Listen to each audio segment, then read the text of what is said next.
आज का पहला पाठ याकूब के पत्र से लिया गया है।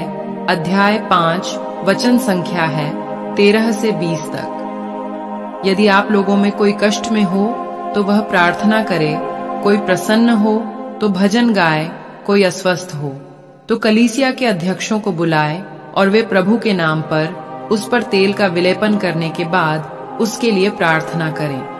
वह विश्वासपूर्ण प्रार्थना रोगी को बचाएगी और प्रभु उसे स्वास्थ्य प्रदान करेगा।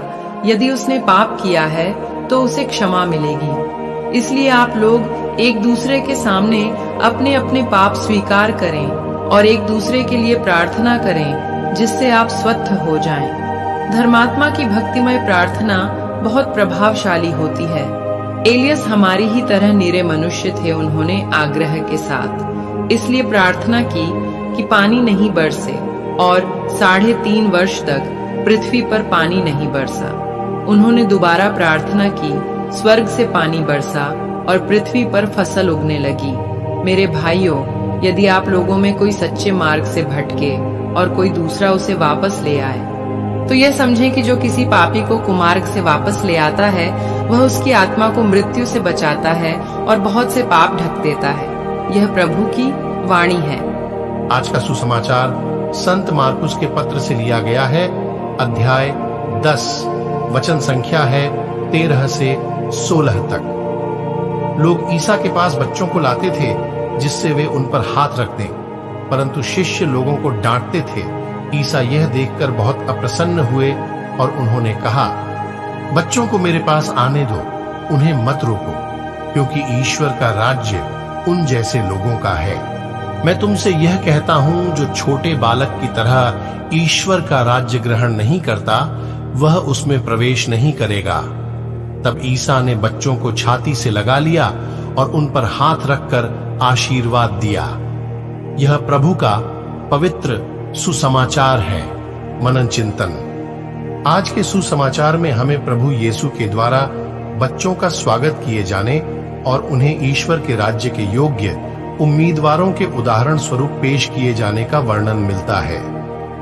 प्रभु आज हमें हमारी इस विश्वास यात्रा में विनम्रता और सादगी के महत्व की याद दिलाते हैं। बच्चे वास्तव में किसी प्रकार के संदेह और जटिलताओं से अप्रभावित तथा ईश्वर के प्रति एक स्वाभाविक विश्वास और खुलेपन का प्रदर्शन करते हैं। ईश्वर के साथ अपने संबंधों को विश्वास, खुलेपन और सादगी की भावना स्वीकार करना हम बच्चों से सीख सकते हैं। आज का वचन हमें दूसरों के प्रति हमारे दृष्टिकोण पर विचार करने के लिए प्रेरित करता है। क्या हम कभी कभी दूसरों को प्रभु यीशु के पास आने से रोकते हैं? यह संदर्भ हमें चुनौती देता है कि हम अपने हृदयों की जांच करें और उम्र, पृष्ठभूमि या स्थिति की परवाह किए बिना सभी के लिए स्वागत योग्य वातावरण बनाएं। आइए हम बच्चों जैसा विश्वास रखें, समावेशी मनोभाव रखें व दूसरों के प्रति करुणावान बने और औरों के लिए प्रभु यीशु के पास आने के माध्यम बने, न कि बाधा। मेरे प्यारे विश्वासी भाई बहनों, आज के वचन में प्रभु यीशु कहते हैं, बच्चों को मेरे पास आने दो, उन्हें मना न करो, क्योंकि स्वर्ग राज्य इन बच्चों का ही है। और यीशु बच्चों को आशीष देते हैं और वे हमें बताते हैं और कहते हैं, जब तक आप लोग इन बच्चों जैसा अपना हृदय नहीं बनाओगे, तब तक तुम ईश्वर के राज्य में प्रवेश नहीं कर पाओगे। मेरे प्यारे विश्वासी भाई बहनों, ऐसा प्रभु यीशु क्यों कहते हैं? यीशु ऐसा इसलिए कहते हैं क्योंकि वे हम सभी से बहुत प्यार करते हैं। वे हम सभी को खोना नहीं चाहते, हम सभी को अपने साथ अपने राज्य में देखना चाहते हैं। मेरे प्यारे विश्वासी भाई बहनों, आइए हम सभी आज के वचन पर मनन चिंतन करें। आप सभी को परमेश्वर आशीष तथा शांति प्रदान करे। आमीन। प्रार्थना। हे दयालु पिता ईश्वर, आज मैं इस दुनिया के सभी बच्चों के लिए प्रार्थना करता हूं।